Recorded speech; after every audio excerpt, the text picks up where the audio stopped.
Hi everyone, I'm Dr. Varsha and welcome to Dr. Varsha's iSpace. നിങ്ങൾ diabetes ഉള്ളവരാണെങ്കിൽ ഒരു പ്രാവശ്യമെങ്കിലും ഈ ക്വസ്റ്റ്യൻ എന്തായിട്ടും കേട്ടിട്ടുണ്ടാവും. പഴമാണോ കഴിക്കുന്നത് ഡയബറ്റിസ് ഉണ്ടായിട്ട്? ഷുഗർ വാല്യൂ എത്ര കൂടുന്ന അറിയാമോ? കേട്ടിട്ടുണ്ടോ? അപ്പോൾ നിങ്ങൾക്ക് ഈ ഡൗട്ടും വന്നിട്ടുണ്ടാവും അല്ലേ? എനിക്ക് ഡയബറ്റിസ് ഉള്ളതുകൊണ്ട് പഴം കഴിക്കുന്നതുകൊണ്ട് എന്തെങ്കിലും ബുദ്ധിമുട്ടുണ്ടോ, അല്ലെങ്കിൽ അത് ഷുഗർ സ്പൈക്ക് ഉണ്ടാക്കുമോ എന്നൊക്കെ. നമുക്ക് പേഷ്യൻസ് കൂടുതലായിട്ട് ചോദിക്കുന്ന ഒരു കാര്യമാണ് വാഴപ്പഴം കഴിക്കുന്നതുകൊണ്ട് ഡയബറ്റിസ് ഉള്ളവർക്ക് എന്തെങ്കിലും ബുദ്ധിമുട്ടുണ്ടാവുമോ എന്നുള്ളത്. നമ്മൾ അതുകൊണ്ട് തന്നെ ഈ വീഡിയോയിൽ അതാണ് ഡീറ്റെയിൽ ആയിട്ട് ഡിസ്കസ് ചെയ്യാൻ പോകുന്നത്. പഴം കഴിച്ചു കഴിഞ്ഞാൽ പഴത്തിൽ എന്തൊക്കെ അടങ്ങിയിട്ടുണ്ട്, അപ്പോൾ നമ്മുടെ ശരീരത്തിൽ അത് എന്തൊക്കെ മാറ്റങ്ങൾ ഉണ്ടാക്കും, ഷുഗർ സ്പൈക്ക് ഉണ്ടാവുമോ എന്നൊക്കെ. അപ്പോൾ ആർക്കെങ്കിലും ഡയബറ്റിസ് ഉണ്ടെങ്കിൽ അല്ലെങ്കിൽ ഫാമിലിയിൽ ആർക്കെങ്കിലും ഉണ്ട് പഴം കൊടുക്കാവോ എന്നുള്ള ഡൗട്ട് ഉണ്ടെങ്കിൽ ഈ വീഡിയോ ഒന്ന് കാണാൻ വേണ്ടി ശ്രമിക്കാം. നമുക്ക് ഡീറ്റെയിൽ ആയിട്ട് വീഡിയോയിലേക്ക് പോകാം. വാഴപ്പഴത്തിൽ എന്തൊക്കെയാണ് അടങ്ങിയിട്ടുള്ളത് നോക്കാം. 22 to 27 ഗ്രാം വരെ കാർബോഹൈഡ്രേറ്റും അതുപോലെ 14 ഗ്രാം വരെ പഞ്ചസാരയും 3 ഗ്രാം ഫൈബറാണ് അടങ്ങിയിരിക്കും. ഇത് കൂടാതെ തന്നെ പൊട്ടാസ്യം, വൈറ്റമിൻ B6 അതുപോലുള്ള കാര്യങ്ങളൊക്കെ വാഴപ്പഴത്തിൽ അടങ്ങിയിട്ടുണ്ട്. അപ്പോൾ ഇതിൽ കാർബ്സ് അടങ്ങിയിട്ടുണ്ട് എന്നുള്ളത് കാര്യമാണ്. അപ്പോൾ നമ്മൾ ഏത് കാര്യം ഇപ്പോൾ റൈസ് കുറക്കണം എന്ന് പറഞ്ഞല്ലോ, അതുപോലെ തന്നെ വാഴപ്പഴം ഒരുപാട് കഴിക്കുന്നത് ചിലപ്പോൾ ഷുഗർ സ്പൈക്ക് ഉണ്ടാകാം. പക്ഷേ നമുക്ക് ആവശ്യമുള്ള മറ്റു കാര്യങ്ങൾ ഇതിലുള്ളത് കൊണ്ട് വാഴപ്പഴം ഒഴിവാക്കേണ്ടതായിട്ടില്ല. അടുത്തതായി നമുക്ക് വാഴപ്പഴത്തിൻ്റെ ഗ്ലൈസിമിക് ഇൻഡെക്സ് ആണ് നോക്കാൻ പോകുന്നത്. ഗ്ലൈസിമിക് ഇൻഡെക്സ് എന്നത് നമ്മൾ കഴിക്കുന്ന ഭക്ഷണം നമ്മളെ രക്തത്തിലെ പഞ്ചസാരയെ എത്ര വേഗത്തിൽ കൂട്ടുന്നു എന്നുള്ളതിൻ്റെ ഒരു കണക്ക് പറയുന്ന കാര്യമാണ്. അപ്പോൾ നമ്മൾ വാഴപ്പഴം എടുത്ത് നോക്കുകയാണെങ്കിൽ നമ്മൾ അധികം പഴുക്കാത്തൊരു വാഴപ്പഴമാണെങ്കിൽ ഗ്ലൈസിമിക് ഇൻഡെക്സ് 42 to 50 വരെയാണ് കുറഞ്ഞത് ഉണ്ടാവുക. അതുപോലെ തന്നെ പാകം കൂടിയ വാഴപ്പഴമാണെങ്കിൽ 51 to 60 വരെ കാണപ്പെടുന്നത്. അപ്പോൾ നമ്മൾ താരതമ്യം ചെയ്യുമ്പോൾ ഒരു വെളുത്ത അരി 70+, അതുപോലെ തന്നെ വൈറ്റ് ബ്രെഡൊക്കെ 70+ ഒക്കെ കാണിക്കുന്നുണ്ട്. അതായത് അപ്പോൾ ഇതിൽ നിന്ന് നമുക്ക് മനസ്സിലാവുന്നത് വാഴപ്പഴം എന്ന് പറയുന്നത് ഭയങ്കരമായിട്ടൊരു ഗ്ലൈസിമിക് ഇൻഡെക്സ് ഉള്ളൊരു കാര്യമല്ല. ഇപ്പോൾ റൈസിനെയോ ബ്രെഡിനെയോ ഒക്കെ അപേക്ഷിച്ച് നോക്കുമ്പോൾ അത്ര ഒരു ഗ്ലൈസിമിക് ഇൻഡെക്സ് മീൻസ് അത്ര ഒരു ഷുഗർ സ്പൈക്ക് ഉണ്ടാക്കുന്ന ഒരു സാധനമല്ല വാഴപ്പഴം എന്ന് പറയുന്നത്. പിന്നെ ചോദിച്ചു കേട്ടിട്ടുള്ള ഒരു കാര്യമാണ് നല്ലോണം പഴുത്തതാണോ കഴിക്കേണ്ടത് അതോ ചെറുതായി പഴുത്തതാണോ എന്ന്. നല്ലോണം പഴുക്കുമ്പോൾ സ്റ്റാർച്ച് പഞ്ചസാരയായി മാറുകയും പിന്നെ നമ്മൾ ഗ്ലൈസിമിക് ഇൻഡെക്സ് ഒരുപാട് കൂടുകയും ഷുഗർ സ്പൈക്ക് ഉണ്ടാവുകയാണ് ചെയ്യുന്നത്.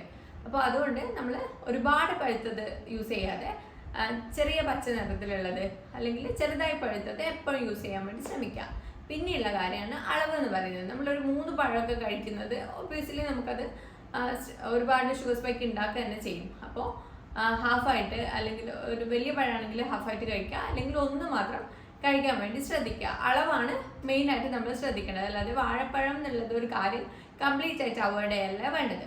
പിന്നെ ശ്രദ്ധിക്കേണ്ട ഒരു കാര്യമാണ് നമ്മൾ ഇപ്പോൾ കേക്ക് മിഠായി ഒക്കെ കഴിക്കുന്നുണ്ടാവും. അപ്പോൾ നമ്മൾ കഴിക്കുമ്പോൾ പഴം കഴിക്കുമ്പോൾ എന്താ കഴിക്കുന്നത്? പൊട്ടാസ്യം, ആൻറ്റി ഓക്സിഡൻസുകൾ ഇതൊക്കെയാണ് നമുക്ക് പഴം കഴിക്കുമ്പോൾ കിട്ടുന്നത്. എന്നാൽ കേക്ക് പോലുള്ളതൊക്കെ കഴിക്കുമ്പോൾ റിഫൈൻഡ് ഫ്ലോസ് ഒക്കെയല്ലേ നമ്മൾ, അതുപോലെ തന്നെ ആർട്ടിഫിഷ്യൽ ആയിട്ടുള്ള കളേഴ്സ് ഇതൊക്കെയാണ് നമ്മുടെ ബോഡിയിൽ കിട്ടുന്നത്. അപ്പോൾ നമ്മളത് കമ്പയർ ചെയ്യുമ്പോൾ നമുക്ക് വാഴപ്പഴം എന്ന് പറയുന്നത് നല്ലൊരു ഓപ്ഷൻ തന്നെയാണ്. നമ്മൾ കംപ്ലീറ്റ് ആയിട്ട് ഒഴിവാക്കേണ്ട ഒരു കാര്യമില്ല. അതുപോലെ ഇത് ഒറ്റയ്ക്ക് പഴം മാത്രമായിട്ട് കഴിക്കാതിരിക്കാൻ വേണ്ടി ശ്രദ്ധിക്കുക. അത് നമ്മൾ നട്ട്സിൻ്റെ കൂടെ അല്ലെങ്കിൽ ഇപ്പോൾ ചിലവരൊക്കെ കണ്ടിട്ടുണ്ട് മുറിച്ചിടുമ്പോൾ തന്നെ സാലഡ്സ് ആക്കാൻ വേണ്ടി മുറിച്ചിടുമ്പോൾ അതിൽ പഴം കൂടി ഇൻക്ലൂഡ് ചെയ്യുന്നത് അതൊരു നല്ല ഓപ്ഷനാണ്. അല്ലാതെ ഒറ്റയ്ക്ക് കഴിക്കുമ്പോൾ അത് പിന്നെയും ബുദ്ധിമുട്ടുണ്ടാവും. ഒറ്റയ്ക്ക് കഴിക്കുമ്പോൾ നമ്മൾ അത് കൂടുതൽ കഴിക്കാനുള്ള ഒരു ടെൻഡൻസി ഉണ്ടാവും.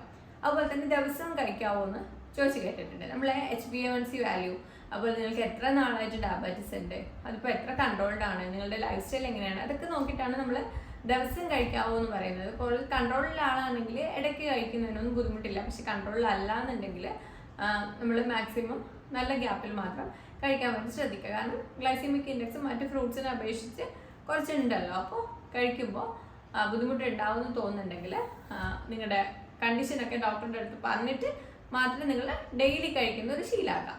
പിന്നെ ജസ്റ്റേഷണൽ ഡയബറ്റിസിൽ പ്രഗ്നൻസി ടൈമിൽ ഡയബറ്റിസ് വന്നവരാണെങ്കിൽ അവർക്ക് വാഴപ്പഴം കഴിക്കാവോന്നും ചോദിച്ച് കേട്ടിട്ടുണ്ട്.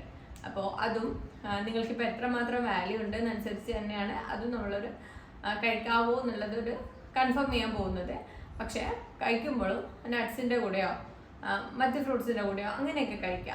ഒറ്റയ്ക്ക് ഡയബറ്റിസ് ജസ്റ്റേഷൻ ഡയബറ്റിസ് ഉള്ളവരും കഴിക്കാതിരിക്കാൻ വേണ്ടി ശ്രദ്ധിക്കുക. പിന്നെ കഴിച്ച് കഴിഞ്ഞ് കഴിഞ്ഞാൽ ഒരു 2 hours ശേഷം ഗ്ലൂക്കോമീറ്റർ വീട്ടിൽ നിന്ന് തന്നെ വെച്ച് നിങ്ങൾ ഷുഗർ ടെസ്റ്റ് ചെയ്യാൻ വേണ്ടി ശ്രദ്ധിക്കുക. അതുപോലെ തന്നെ മറ്റുള്ള ജസ്റ്റേഷനിൽ മാത്രമല്ല പ്രഗ്നൻസിയിൽ മാത്രമല്ല മറ്റു ടൈമിലായാലും നിങ്ങൾ കഴിച്ചിട്ട് ഒന്ന് ടെസ്റ്റ് ചെയ്ത് നോക്കുക ഒരുപാട് ഷുഗർ സ്പൈക്ക് ഉണ്ടാവുന്നുണ്ടോ. പക്ഷേ നിങ്ങളുടെ കണ്ടീഷൻ അനുസരിച്ചിട്ട് ചിലപ്പോൾ അത് മാറ്റങ്ങൾ വന്നേക്കാം. അതുകൊണ്ടാണ് പറയുന്നത് പ്രോപ്പറായിട്ട് ഇതൊക്കെ ഡോക്ടറെ അടുത്ത് പറഞ്ഞതിന് ശേഷം മാത്രം ഡെയിലി കഴിക്കാൻ ശ്രദ്ധിക്കുക. കൺട്രോളിൽ പോകുന്നവരാണെങ്കിൽ ഇടയ്ക്ക് കഴിക്കുന്നതിനെ കൊണ്ട് യാതൊരുവിധ ബുദ്ധിമുട്ടുകളും ഇല്ല. American journal of clinical nutrition ADA, diabetes care പോലുള്ളവരൊക്കെ പറയുന്നത് നമ്മൾ ഒരു ഗൈഡ് ലൈനിലും വാഴപ്പഴം കംപ്ലീറ്റ് ആയിട്ട് ഒഴിവാക്കണം എന്ന് പറയുന്നില്ല. പക്ഷെ അതിൻ്റെ എത്ര ക്വാണ്ടിറ്റി എന്നുള്ളതാണ് കാര്യമായിട്ട് പറയുന്നത്. അപ്പോൾ നമ്മൾ ഏത് സമയത്ത് കഴിക്കുന്നു എന്നുള്ളതും ഒരു ഇമ്പോർട്ടൻ്റ് ആയിട്ടുള്ള കാര്യമാണ്. നമ്മൾ വ്യായാമത്തിന് മുന്നേ കഴിക്കാം, വ്യായാമത്തിന് ശേഷം കഴിക്കാം, പിന്നെ നമ്മൾ ബ്രഞ്ച് എന്ന് പറയില്ലേ, നമ്മൾ ബ്രേക്ക്ഫാസ്റ്റ് കഴിച്ച് ലഞ്ചിന് മുന്നേ ആയിട്ട് ആ ഒരു സമയത്ത് 11 മണിക്കൊക്കെ എന്തെങ്കിലും കഴിക്കുന്നുണ്ടെങ്കിൽ ആ സമയത്ത് കഴിക്കാം. പക്ഷെ കഴിക്കാൻ പാടില്ലാത്ത സമയം എന്ന് പറയുന്നത് രാത്രി വൈകി കഴിക്കാതിരിക്കുക. പിന്നെ അരി പോലെയുള്ള കാർബോഹൈഡ്രേറ്റ് കൂടുതലായിട്ടുള്ളവ കഴിക്കുന്നതിന് കൂടെ ഈ വാഴപ്പഴം കൂടെ കഴിക്കുന്നത് ഒഴിവാക്കാം. ആയുർവേദ പ്രകാരം ഇത് ഗുരുവായിട്ടുള്ളതും അപ്പോൾ മധുരരസം ഉള്ളതായതിനാൽ നമ്മൾ കഴിക്കുമ്പോൾ അധികം ലേറ്റായി കഴിക്കാൻ പാടില്ല എന്നും അതുപോലെ തന്നെ ഇതുപോലുള്ള ഹെവി ആയിട്ടുള്ള മറ്റേ അരി പോലുള്ളവയുടെ കൂടെ കഴിക്കാൻ പാടില്ല എന്നൊക്കെയാണ് പറയുന്നത്. അപ്പോൾ നമ്മൾ ഇത് വാഴപ്പഴം കഴിക്കുമ്പോൾ മെയിനായിട്ട് ശ്രദ്ധിക്കേണ്ടത് അതിൻ്റെ ക്വാണ്ടിറ്റിയാണ്. അല്ലാതെ ഒരു സയൻസിലും വാഴപ്പഴം കംപ്ലീറ്റ് ആയിട്ട് ഒഴിവാക്കണം എന്ന് പറയുന്നില്ല. നിങ്ങളത് കോമൺ ആയിട്ട് കേൾക്കുന്ന ഒരു മിഥായിരിക്കും, നിങ്ങൾ വാഴപ്പഴം ഡയബറ്റിസ് ഉണ്ടെങ്കിൽ കഴിക്കാൻ പാടില്ല എന്ന് നമ്മൾ കേട്ട് ചിലരെങ്കിലും ഇപ്പോൾ വാഴപ്പഴം കംപ്ലീറ്റ് ആയിട്ട് ഒഴിവാക്കിയിട്ടുണ്ടാവും. അപ്പോൾ ഫ്രൂട്ട്സ് ഇപ്പോൾ ആപ്പിളെ കഴിക്കാൻ പാടുള്ളൂ എന്ന് പറയുന്നതിലൊന്നും കാര്യമില്ല. ചില ഫ്രൂട്ട്സ് ഗ്ലൈസെമിക് ഇൻഡെക്സ് കൂടുതലായിട്ടുള്ളവയുണ്ട്, നമുക്ക് കഴിക്കുമ്പോൾ നമ്മൾ ശ്രദ്ധിക്കേണ്ടതായിട്ടുണ്ട്. പക്ഷെ അത് കംപ്ലീറ്റ് ആയിട്ട് ഒഴിവാക്കേണ്ടതായിട്ടില്ല, നിയന്ത്രിക്കുക. അത് പ്രോപ്പറായിട്ട് ഇത്ര ക്വാണ്ടിറ്റിയിൽ കഴിച്ചു കഴിഞ്ഞാൽ നമുക്കൊരു വിധത്തിലുള്ള ബുദ്ധിമുട്ട് ഉണ്ടാവില്ല. പക്ഷെ പ്രോപ്പറായിട്ട് ടെസ്റ്റ് ചെയ്യുകയും വേണം, അതുപോലെ തന്നെ ക്വാണ്ടിറ്റി വളരെയധികം ശ്രദ്ധിക്കുകയും വേണം. അപ്പോൾ ഇന്നത്തെ വീഡിയോയിൽ നമ്മൾ ഡിസ്കസ് ചെയ്തത് പഴപ്പഴം കഴിക്കാവോ എന്നുള്ളതാണ്.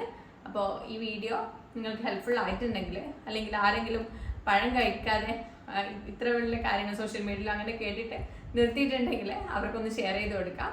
ഇതുപോലുള്ള കൂടുതൽ അറിവുകൾക്കായി ഫോളോ ചെയ്യുക. വീണ്ടും ഒരു വീഡിയോ ആയിട്ട് കാണാം. Thank you.